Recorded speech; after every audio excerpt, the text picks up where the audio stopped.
ধারাবাহিক শুরু হতে হতেই বন্ধ হয়ে যাচ্ছে। অতীতে শেষ হয়ে যাওয়ার আগে কাহিনী দেখে বোঝা যেত।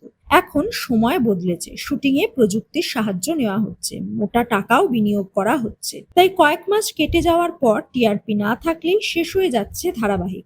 স্টার জলসার ধারাবাহিকগুলো নিয়ে দর্শকদের দুশ্চিন্তা ছিল। বেশ কয়েকটা স্লটের ধারাবাহিকের নম্বর কম ছিল, সময় অদল বদল করা হয়েছে। এখন আবার শুটিং বন্ধ ভোলে বাবা পার কারেগার।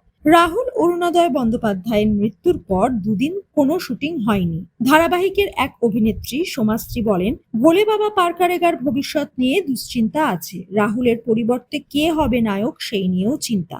শ্বেতা এবং রাহুল এন্ট্রি নেওয়ার পরই পুরনো জায়গায় ফিরে এসেছিল সিরিয়াল। অ্যাক্রোপলিস এন্টারটেনমেন্টের গাঁটছড়ায় খড়ি ঋদ্ধির জুটির সাফল্যর পর মিলন হবে কতদিনে আবার তাদের ফিরিয়ে এনেছিল জলসা কর্তৃপক্ষ। গাঁটছড়া একসময় বেঙ্গল টপারও হয়েছিল, কিন্তু সাফল্যের মুখ দেখলো না মিলন হবে কতদিনে। যদিও এখনো 3 মাস কাটেনি, তার আগেই 11টার সময় পাঠানো হলো সিরিয়ালকে। রাত 11টা মানেই শেষের পথে। মিলন হবে কতদিনের কি হবে সেটাই প্রশ্ন। 9:30 দখল করে নিল প্রতিজ্ঞা।